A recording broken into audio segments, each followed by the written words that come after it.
back, guys. In this video I'll be showing you how I use the Dr. Locs leave-in conditioner to moisturize my hair.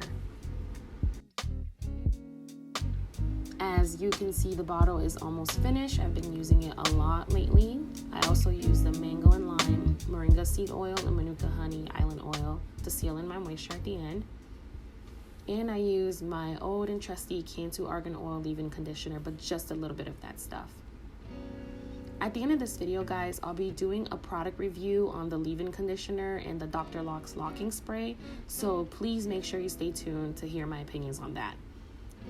I'm just showing you guys a quick length check. My hair has grown. As you can see, I just use the leave-in conditioner, spray it all over my hair.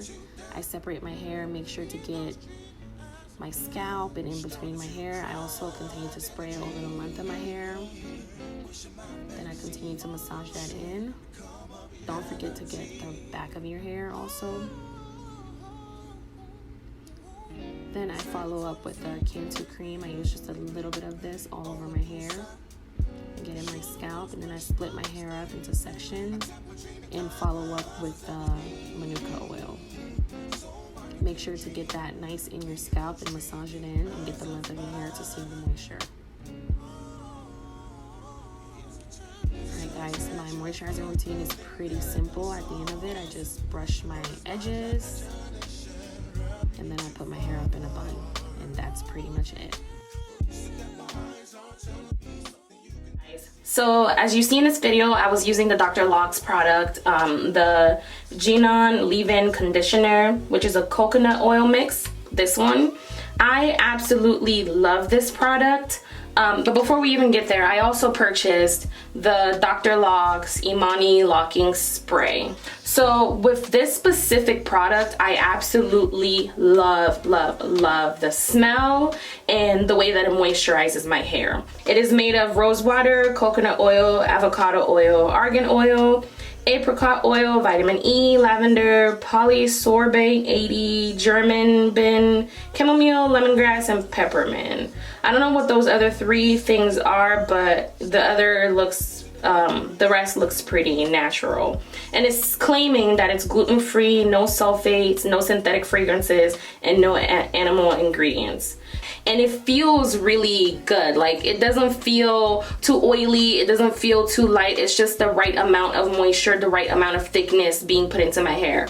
Now, when it comes to locks, you have to be really careful what kind of products you're using, because sometimes thicker products can leave a lot of residue and cause buildup. And that would be kind of counterproductive. As you saw in my previous video, I just did an ACV rinse to try and detox my locks. If it's post-wash, then throughout the week, maybe twice or 3 times in a week, I'll use this product. I try not to use it after a fresh retwist because my hair is really thick and it will cause it to unravel at the root. So maybe after 2 weeks of my hair being retwisted, I'll lightly spritz and like gently massage it into my scalp. Smells amazing. The only thing I will say is this is 8 ounces. And personally, I just feel like it finishes so quickly. It's not enough, and it's really pricey. Off the top of my head, I can't tell you guys how much it costs, but I can go on the website and give you guys a direct link and just put it somewhere here on the screen. But it is really pricey for the size, so just beware.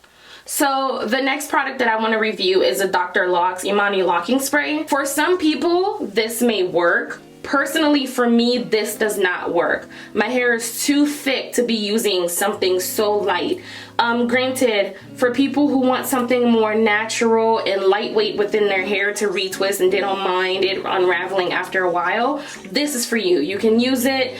I don't think this is going to cause buildup. It's made of deionized water, chamomile nobile. Don't know what that is. It's also known as Anthemis nobilis flower, vitamin E, nettle root, sugarcane, witch hazel, and lavender. Personally, I wouldn't repurchase this again. Like I said, their products are pretty pricey, but seeing that it's made of all organic and very natural ingredients, it may be worth it for some people. So I will pretty much stick to using the leave-in conditioner. All right, guys, that's pretty much it. I'll see you in my next video. Bye.